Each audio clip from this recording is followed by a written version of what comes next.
Good morning વિદ્યાર્થી મિત્રો. ગુજરાતીમાં આજે આપણે 10મું ચેપ્ટર સમજવા જઈ રહ્યા છીએ, જેનો સાહિત્ય પ્રકાર છે ડાંગવાનો અને એ શીર્ષક હેઠળ સાહિત્ય પ્રકાર છે તેનો નિબંધ. ડાંગવાનો અને શીર્ષક પહેલાં સમજીએ. ડાંગ પ્રદેશમાં આવેલા વન, અને એ ઘણા બધા છે એટલે વનો બહુવચન સૂચક શબ્દ વાપર્યો છે.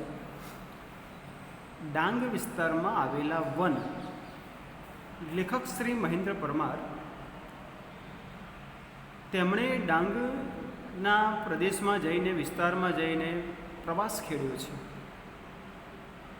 અને એ પ્રવાસ ખેડતી વખતે એમણે જે અનુભવો થયા એ અનુભવોને તેમણે આપણી સમક્ષ મૂક્યા છે નિબંધ સ્વરૂપે. આપણે પણ એટલું અહીંયા શીખવા મળે છે કે નિબંધમાં પ્રવાસ વર્ણનને લગતો નિબંધ લખવો હોય તો કેવી રીતે લખવો તેનું સુયોગ્ય આયોજન આ નિબંધના અભ્યાસ પછી આપણને એ થઈ જતું હોય છે. આપણે શીખી શકીએ છીએ કે પ્રવાસ વિષયક જે વર્ણનાત્મક નિબંધો છે તેનું વર્ણન કેવી રીતે કરી શકાય. તમે પણ ઘણી બધી જગ્યાએ પ્રવાસો કર્યા હશે, અને એ પ્રવાસો દરમિયાન ઘણી બધી જગ્યાએ ઘણી બધી વસ્તુઓ જોઈ હશે, સ્થળ જોયા હશે, ઘટનાઓ જોઈ હશે, કુદરતી પ્રકૃતિ સૌંદર્ય જોયું હશે, પણ તેની અભિવ્યક્તિ એ આપણે આપણા મિત્રોને કરતા હોઈએ છીએ કે હું આ ઉનાળા વેકેશનમાં આ જગ્યાએ ગયો હતો, મેં આ જોયું, એનું આટલું મહત્ત્વ છે, ત્યાંથી અલગ થતાં મને જે દુઃખ થયું, લગાવ, લાગણી, પોતાનાપણું, એ બધા જે અનુભવો છે એ અનુભવો આપણે એ શેર કરતા હોઈએ છીએ. તો અહીંયા પણ લેખકે પોતાના અનુભવોને પ્રકૃતિના સાનિધ્યમાં જે રહીને એમને જે અનુભવ થયા છે તે અનુભવ નિબંધ સ્વરૂપે તો ખરા, પણ કેવો નિબંધ? તો કે પોતાના પિતાજીને પત્ર સ્વરૂપે એ વર્ણન કરે છે. અલગ વિચારસરણી આ લેખકે અહીંયા રજૂ કરી છે કે રજૂઆત નિબંધની લખાણ પત્ર સ્વરૂપે તે પોતાના પિતાને તેનું વર્ણન કરે છે. તો સમજીએ ડાંગવાનો અને મહેન્દ્રસિંહ પરમાર લેખક. ફોટો તેમનો બાજુમાં આપેલો છે. 1967માં જન્મ, સુરેન્દ્રનગર જિલ્લાનું કોકણા ગામ વતન, ભાવનગર યુનિવર્સિટીમાં ભાષા ભવનના અધ્યક્ષ તરીકે કામગીરી કરે છે. એટલે ગુજરાતી સાહિત્યમાં તેમણે યોગ્ય એવી કામગીરી કરી બતાવી છે. અત્યારે પણ સાહિત્યિક સેવા કરી રહ્યા છે. વાર્તાકાર, વિવેચક, દિગ્દર્શક તરીકે જાણીતા છે. તેમનું ગદ્ય આગવી ભાત પાડે છે. મેં તમને વાત કરી તે પ્રમાણે કે નિબંધ સ્વરૂપ, એમાં પત્ર શૈલી રૂપે નિબંધ, એટલે લેખક કંઈક નવું કરી જાણવાની શક્તિ ધરાવે છે. તેમના પ્રથમ નામનો વિવેચન સંગ્રહ, પોલિટેકનિક નામે વાર્તા સંગ્રહ અને રખડુનો કાગળ નામે નિબંધ સંગ્રહ પ્રગટ થયા છે. મિત્રો, આપણે યાદ રાખવાનું છે કે ડાંગવાનો અને પછી જે 3 બિંદુઓ આપેલા છે એ બતાવે છે કે લેખકને અહીંયા એમની જે ફરવાની ઈચ્છા છે અધૂરી, આગળ પણ કંઈક છે એ બતાવે છે. અને આ નિબંધ રખડુનો કાગળ નામે જે લેખકે જે નિબંધ સંગ્રહ પ્રગટ કરેલો છે તેમાંથી લેવામાં એ પણ આપણે ખાસ યાદ રાખીશું. મહેન્દ્રસિંહ તખતસિંહ પરમાર, રખડુનો કાગળ નિબંધ સંગ્રહ, એમાંનો એક નિબંધ કઈ શૈલીમાં એ પણ આપણે યાદ રાખીશું. પરીક્ષામાં આપણે સારી રીતે લખી શકીએ. પત્ર શૈલી રૂપે નિબંધ એ રજૂ થયો છે. તો એનો સારાંશ પહેલાં સમજી લઈએ. આ નિબંધ રખડુનો કાગળમાંથી લેવામાં આવ્યો છે. પોતે કરેલા નર્મદા કિનારા અને ડાંગના જંગલોના પ્રવાસમાં દક્ષિણ ગુજરાત ખાસ આમાં આવી જાય છે. પ્રવાસના સંસ્મરણોને લેખક પત્ર રૂપે પોતાના બાપુજીને લખે છે, જેમાં લેખકનો રખડું સ્વભાવ. હવે આપણે રખડું શબ્દ એ પ્રાદેશિક શબ્દ છે. રખડવાનો આનંદ, જે કાકા સાહેબ કાલેલકરે વાત કરેલી છે કે રખડવાનો જે આનંદ છે એ માત્ર રખડવા પૂરતું રખડવાનું નથી, તેમાંથી કંઈક શીખવાનું છે, અને એ શીખ્યા પછી તમારો એ અનુભવ બીજાને કામ લાગે એ પણ જરૂરી છે. એટલે માત્ર ફરવા ખાતર રખડવું એ અર્થમાં નથી. અહીંયા પણ રખડુંનો કાગળ તો છે જ, પણ એ આપણને કેવું ઉપયોગી નીવડે છે તે બતાવેલું છે. અને સંસ્મરણ રૂપે કે પોતે જે અનુભવ્યું, માણ્યું, જાણ્યું એ બધું જ આ લેખક આપણી સમક્ષ, પિતાજીની સમક્ષ રજૂ કરે છે, જેમાં લેખકનો રખડું સ્વભાવ, સંવેદનશીલ હૃદય અને સૌંદર્ય દ્રષ્ટિ અનુભવાય છે. અહીંયા એ પણ એક વસ્તુ યાદ રાખવાની છે કે આપણામાં જો જગતને નિરખવાની શક્તિ ન હોય તો આપણે કશું જોઈ શકતા નથી એવું કહી શકાય. જોવા છતાં જોઈ શકતા નથી એવું કહી શકાય. એટલે નિરીક્ષણ શક્તિ, જોવાની દ્રષ્ટિ એ વિશાળ હોવી જોઈએ, ત્યારે જ એ કામ આપણે કરી શકીએ છીએ જે સાહિત્યકાર કરે છે. અહીં લેખકનો નર્મદા સાથેનો સૂક્ષ્મ નાતો છે. તો સાથે ગુજરાતના એક રળિયામણા પ્રદેશ ડાંગના પ્રાકૃતિક સૌંદર્ય તથા ત્યાંના લોકોની વિશેષતાઓ પણ આ નિબંધમાં અત્યંત લાઘવથી વર્ણવાય છે.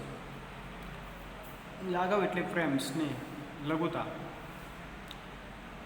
લાવણ્યતા વગેરેના અર્થ થાય છે.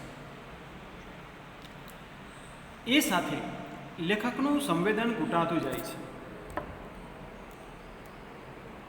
આ આખી વાત કરવા માટે પત્ર શૈલી પસંદ કરીને લેખકે પોતાની અને ભાવકની વચ્ચે અંગત સેતુ રચ્યો છે.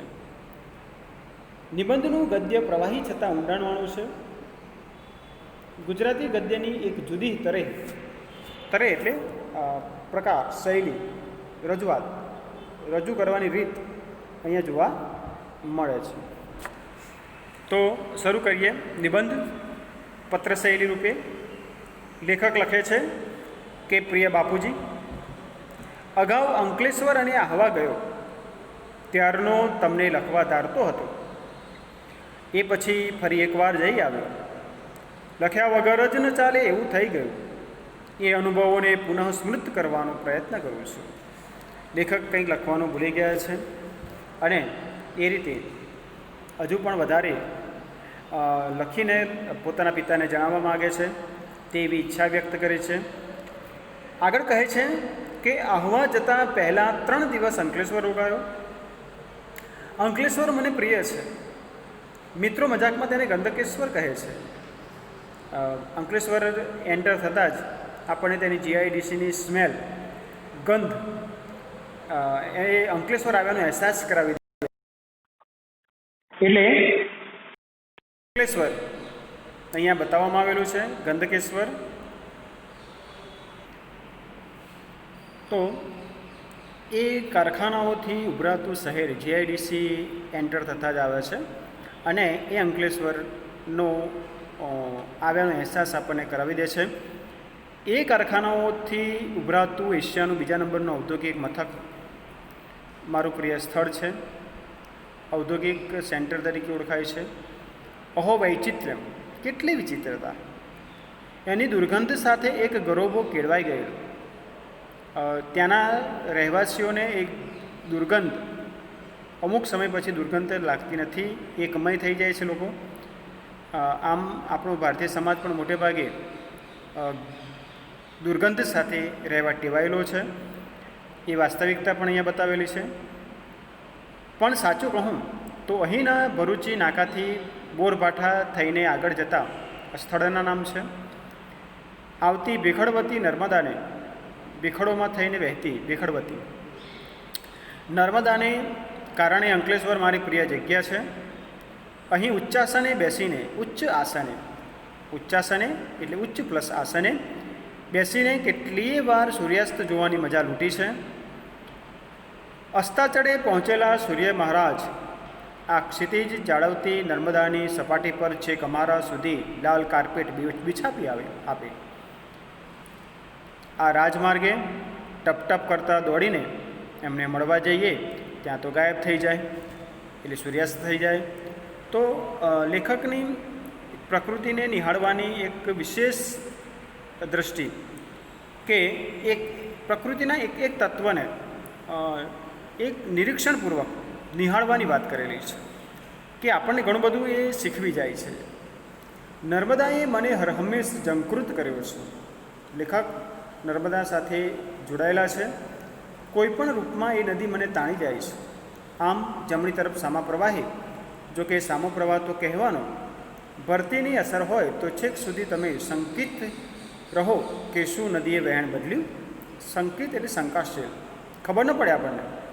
જોવું તો કબીરવડ, નારેશ્વર, જબલપુર ને અમરકંટક સુધીના તમામ પ્રદેશો ફરી વળું. નર્મદાનું ઉદ્ગમ સ્થળ સુધીની વાત કરેલી છે. નર્મદા નદી મધ્યપ્રદેશના અમરકંટકમાંથી વહે છે. તો આમ ડાબી તરફ પ્રવાહ સાથે હું તો સમુદ્રમાં, એટલે નર્મદાની શરૂઆતથી લઈને નર્મદાના અંત સુધી લેખક નર્મદા સાથે રહેવાની વાત કરે છે.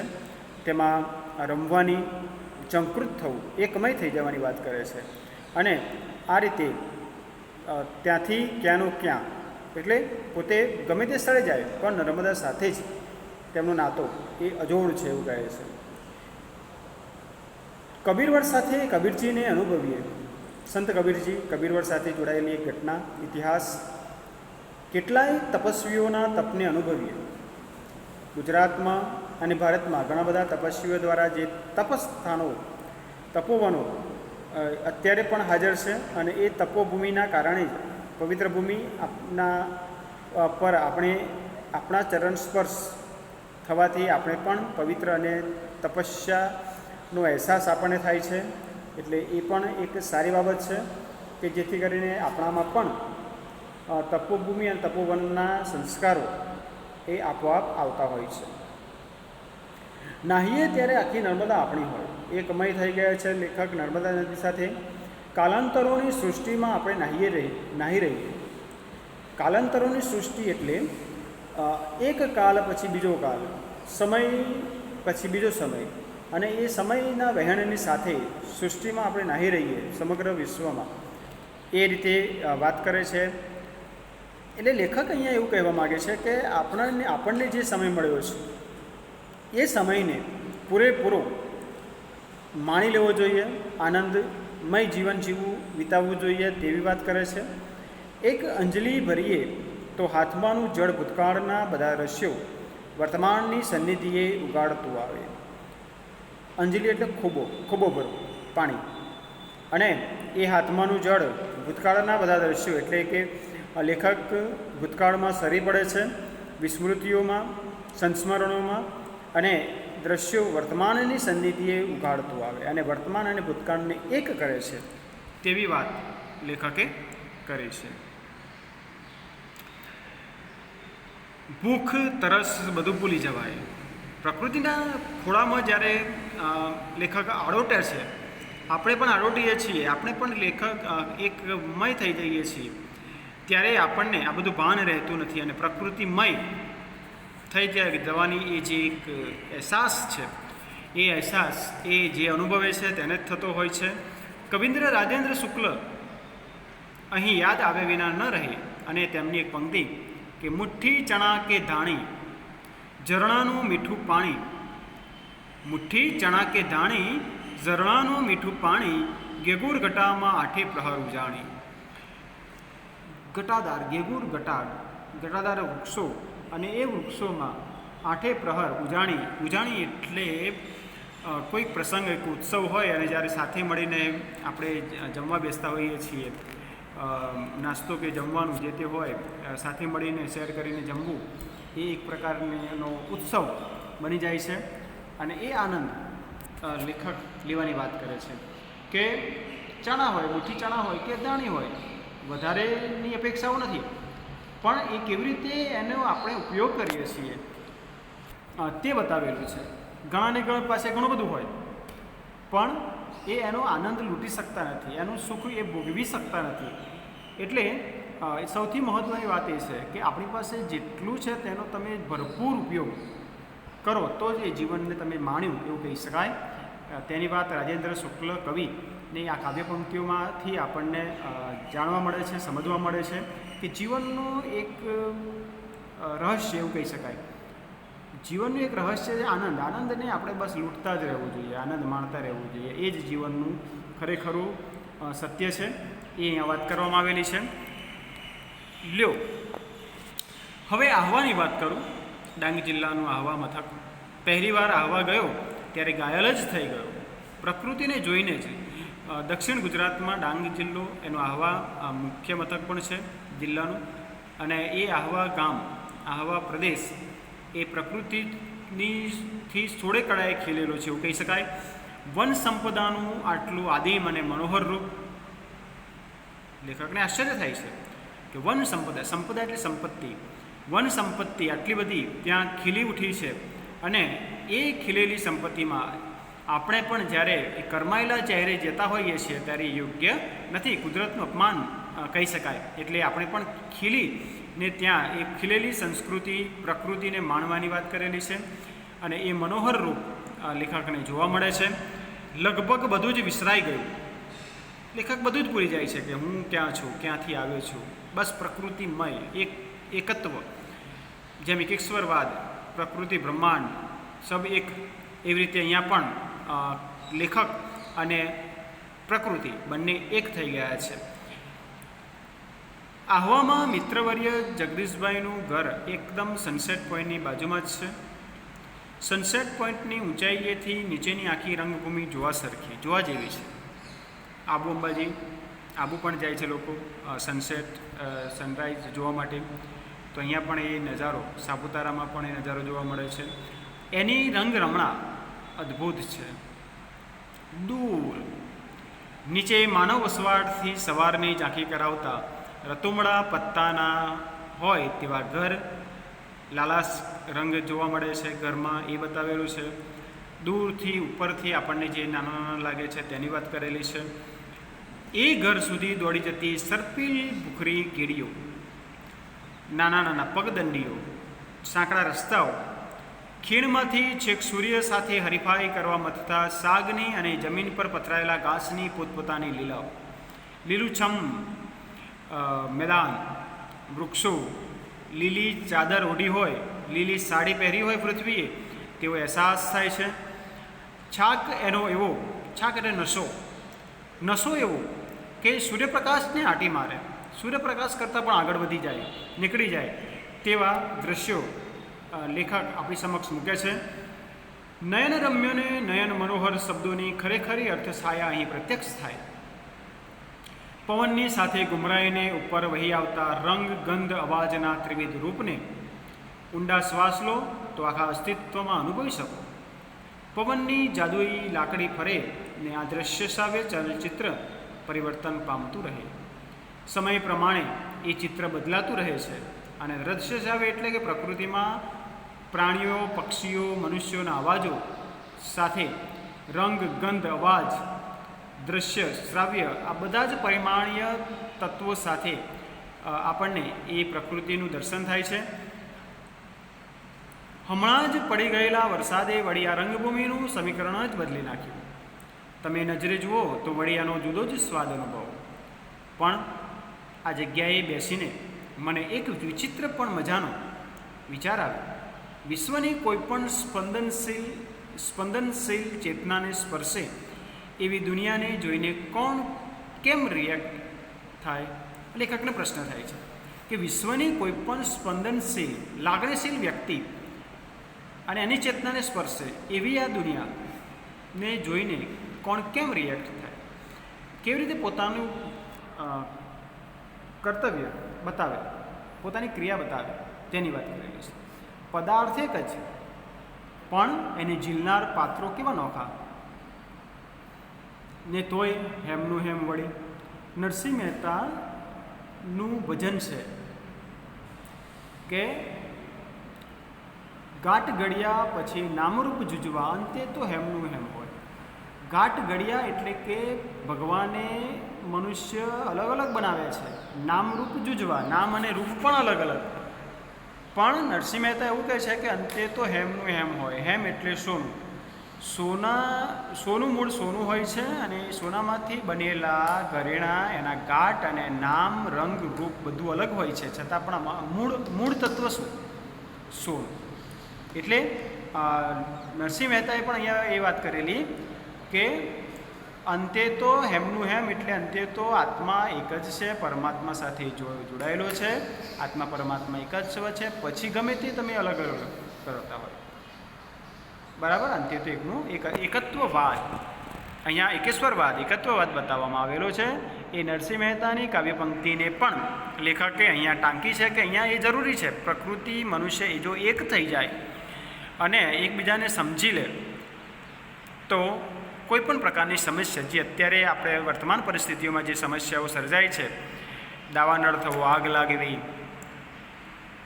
વૃક્ષો કપાઈ જવાથી જે ગરમી વધવી, આ બધી જે સમસ્યાઓ છે એ સમસ્યાઓ ટળી જાય, એ અહીંયા વાત કરવામાં આવેલી છે. એટલે દરેક વ્યક્તિએ પ્રકૃતિને માનવી જોઈએ, સમજવી જોઈએ. પ્રકૃતિનો અહેસાસ દરેક વ્યક્તિએ ને થવો જોઈએ. પછી તો દંડકારણ્યના જુદા જુદા રૂપ જોયા. દંડકારણ્ય જંગલનું નામ રામાયણ મહાભારતમાં પણ આ સ્થળનું નામ આવે છે. મહાલનું ડાંગ, વઘાઈનું ડાંગ, સુબીર, વાંસદા, શિવઘાટ, સાપુતારા, ગુજરાતનું એકમાત્ર ગિરિમથક સાપુતારા, હવા ખાવાનું સ્થળ, બધે દોડાદોડ કરી મૂકી. ક્યાંક ખૂબ ઊંચાઈએથી ઊંડે તો ક્યાંક એકદમ ઊંડાઈએથી ખૂબ ઊંચે ચંચળતાથી ઘૂમી લીધું, હરીફરી લીધું. ખીણને રસ્તે રાત્રે નીકળ્યો તો સ્તબ્ધ થઈ ગયો. ચોથરફ આગિયા. મિત્રો, આગિયો એક નાનું એવું એક જીવજંતુ આવે છે જેને કુદરતી રીતે પોતાનો પ્રકાશ મળેલો છે, એકદમ નાનું હોય છે અને એ રાત્રે એનો પ્રકાશ, કુદરતી પ્રકાશ ચમકે, લબક ઝબક થાય. જેમ સિરીઝમાં આપણે લાઇટમાં લબક ઝબક થાય એ રીતે એ પોતાના શરીરમાં લબક ઝબક થાય અને એ લાઇટના લીધે આપણે અન્ય અંધારામાં ઓળખી શકીએ છીએ કે આગિયો છે. એ કુદરતી દેન છે એને, પણ એ લાઇટ, એ જે પ્રકાશ છે એ જ એનું મૃત્યુનું નિમિત્ત બને છે. કેમ કે લાઇટ થાય એટલે એ જીવ દેખાય, એ જંતુ દેખાય અને એનો શિકાર થઈ જતો હોય છે. એટલે એક તરફ આશીર્વાદરૂપ વસ્તુ પણ છે અને એક અભિશાપરૂપ પણ વસ્તુ છે. તો આજ્ઞા દ્વારા આપણને પણ જાણવા મળે કે ઘણી બધી વસ્તુ આપણા જીવનમાં આશીર્વાદરૂપ હોય છે, એ જ વસ્તુ કદાચ અભિશાપરૂપ પણ બની શકે છે, એવું પણ બને છે. સાગના ઝાડ રાતોરાત કોઈએ શણગારી લીધા. સાગના ઝાડ ઉપર આજ્ઞાઓ અલગ અલગ જગ્યાએ છે અને રાત્રે એના પ્રકાશથી આપણને સિરીજ ગોઠવી હોય કોઈકને વૃક્ષ ઉપર, તેવો અહેસાસ આપણને થાય છે. ઉપર નજર કરો તો તારાખચિત આકાશ અને અહીં નીચે આગિયા, એટલે બંને આકાશ અને પૃથ્વી પર સમાન પરિસ્થિતિ જોવા મળી છે. પ્રિય કવિ રાજેન્દ્ર શુક્લ કાયમ સાથે જ રહે. એટલે લેખક કહે છે કે એમની એક બીજી પંક્તિ અહીંયા કહેવાનું મન થાય કે સ્થાનનો ફરક અમથો, આકાશ અને પૃથ્વી. મૂળ તો અજવાળું, આકાશમાં પણ અજવાળું, પૃથ્વી પર પણ અજવાળું. તારકો શિખર શોહે, તારાઓ ક્યાં શોભે છે? શિખર ઉપર. આગિયા તરાઈમાં, તરાઈ એટલે મેદાન, ખીણ. તારકો શિખરે શોહે, આગિયા તરાઈમાં. અહીં તહીં ઉડાઉડ કરતા આગિયાઓ અંધકારને શણગારીને એક મોઝેઇક બનાવી આપે છે. ચાઇના મોઝેઇક નામ સાંભળ્યું હશે તમે. તો એ અલગ અલગ ડિઝાઇન આપણને જોવા મળે છે. નામનો જાદુ કેવો હોય તેની વાત કરું. લેખક હવે નામના જાદુની વાત કરે છે કે અહીં ગિરમાળનો ધોધ છે. ધોધનું નામ ગિરમાળ. લગભગ 301 મીટર ઊંચેથી સુસવાટા નાખતું પાણી પૂરજોશમાં નીચે પડે, વિખરાઈ જાય નાના સરખા તળાવ રૂપે. ચોતરફ પર્વતમાળાઓને વચ્ચે આ ધોધ, જ્યાંથી એ પડે ત્યાં જ પહોંચ્યા અને પથ્થરની ઓથ લઈને નીચે જોયું. ધુઆધાર જોયેલો જબલપુરમાં ધુઆધાર નામનો ધોધ જોયેલો. એના વિકરાળ રૂપની પાસે આ તો કંઈ નહીં, બિલકુલ નાનો છે. પણ હવે તમને નદીનું નામ કહીશ તો આખી વાત રમ્ય બની જશે. આ નદી છે ગીરા નદીનો ધોધ એટલે ગિરમાળ. નદીના નામ પરથી જ નામ આપેલું છે. નદી, ધોધ અને તળાવ એક રૂપક બની ગયા. વાણીનું આ રૂપ મારા સાહિત્યનું પણ રૂપ બન્યું. આજ તેજસ્વી ગતિએ મારી ભાષાની ઉર્જા જન્મે ને નીચે તળાવમાં સંચિત થાય. પેલા ટચુકડા બુભુક્ષુ માછીમારો જેમ જાળ નાખીને ઊભા છે તેમ હું એ ઊભો હોઉં. બુભુક્ષુ એટલે ભૂખ્યા, અસંતુષ્ટ. મોટે ભાગે શબ્દ ભૂખ્યા શબ્દ વપરાય છે એના માટે. તો બુભુક્ષુ માછીમારો જેમ જાળ નાખીને ઊભા છે તેમ હું એ ઊભો હોઉં. કોઈક માછલી માટે તો કોઈક પ્રકૃતિને નિહાળવા માટે. પછી એ જળ પાછું બંધાઈ ન રહે. ગીરા નદીના રૂપે વળી નવા પ્રદેશો સર કરે. કેટલું સરસ નામ ગીરા. લડી લડીને હેત કરતા વાંસના ઝુંડના ઝુંડ ક્યાંક ઉન્મત્ત ગજયુદ્ધ હાથીઓનું ટોળું. ગજયુદ્ધ એટલે હાથીઓનું ટોળું જેવા ક્યાંક એકક દોકલ વૃક્ષો કેવી રીતે કઈ જગ્યાએ છે તેની વાત કરેલી છે. એકલ દોકલ પ્રણયજન જેવા વૃત્તિઓ સગડી ઠરીઠામ થઈ જાય. બસ પ્રકૃતિના ખોળામાં બેસી રહેવાનું મન એ લેખકને થાય છે. એમાં મારા સમગ્ર અસ્તિત્વ વૃત્તિઓ સગડી ઠરીઠામ થઈ જાય, ડાહી ડમરી બની જાય. અસ્તિત્વની પરમતા અને ભવ્યતા બેનું નજદીકી અને બારીક અનુભવ થાય. એમાં મારા સમગ્ર અસ્તિત્વને ધીમે ધીમે નાનું થઈને સાવ ઓગળી જતું અનુભવું છું. મારી દરેક મુસાફરી મારા માટે કોઈને કોઈ રીતે યાત્રા બની રહેતી હોય છે. પ્રત્યેક સફરે હું નવો બનતો હોઉં છું. આ મારો અનુભવ છે. લેખકે પોતાનો અનુભવ નિબંધ દ્વારા રજૂ કર્યો. એવી જ રીતે તમે જો ન્યૂઝપેપર વાંચતા હો તો પ્રીતિસેન ગુપ્તા કરીને એક રાઇટર છે, લેખિકા, એ પોતાના પ્રવાસ વર્ણનને એનો અનુભવ એ સમાચાર પત્રોમાં આપે છે. એ પણ વાંચવા જેવો છે. પ્રસંગ લેખકો લેખ હોય છે, યાત્રા વર્ણન, મોટે ભાગે યાત્રા વર્ણન એ ખાસ જોવા મળે છે. તો એ પણ વાંચવા જેવું બને છે. દરેક સ્થળનો અનુભવ આપણને ત્યાં થાય છે. આહવા આવ્યો એ પહેલાંય અહીંના આદિવાસીઓ વિશે ખૂબ સાંભળેલું. હવે પ્રજાની વાત, ત્યાંની વસ્તી, ડાંગ દરબાર જે લોકનૃત્ય છે ડાંગનું, તેની વાતો કાને પડેલી. આ વખતે આ લોકોની દુનિયાનો આછેરો પરિચય જ માત્ર મળી શક્યો. જ્યારે તક મળે ત્યારે જગદીશભાઈનું બાઇક લઈને નીકળી પડું. આહવાની ગલી ગુંચીઓમાં અને આજુબાજુના રસ્તાઓ પર રખડ્યા કરું. સ્થાનિક પ્રજાને જોયા કરું. એમની લોક સંસ્કૃતિ હજી આજે એટલી જ જીવંત. તેમણે પોતાની સંસ્કૃતિને જાળવી રાખી છે. એમના ગીતો, એમના વાદ્યો, તહેવારો, થાય કે હાથમાં હાથ ભીડીને નાચીએ.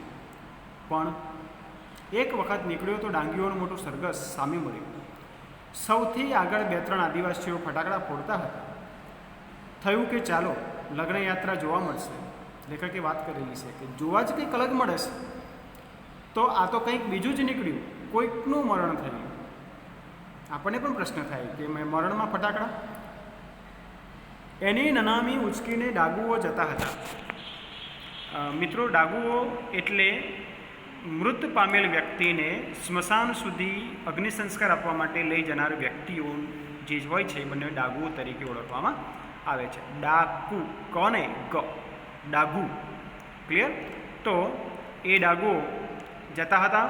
મૃત્યુના માનમાં ફટાકડા સૌથી વિશેષ આશ્ચર્યકારક શબ્દ. લેખકને આશ્ચર્ય થાય જ છે કેમ આટલી બોડી અને અભણ પ્રજા જાજુ ભણેલી નથી, છતાં પણ એ મૃત્યુને તેમણે કેવું સહજ સ્વીકારી લીધું છે. એ જીવનનો એક ક્રમ છે. જીવનનું અંતિમ સત્ય મૃત્યુ છે. એટલે એમણે એ સત્યને સ્વીકારી લીધું કે આ હકીકત છે ને થવાનું છે. એની પાછળ રડવાથી કશું થવાનું નથી. એટલે કશું પરિવર્તન કે જનાર વ્યક્તિ જીવિત થઈ જવાની છે કે પાછી આવી જવાની એવું થવાનું નથી. એ સ્વીકારી લીધું છે એમણે. અને એટલે એ જે સમજ એ પ્રજાએ મેળવી લીધી છે તે કદાચ આપણે શિક્ષિત વર્ગ કદાચ ઓછું મેળવી શક્યા હોય એવું બને. તો લેખકને આ આશ્ચર્ય થાય છે.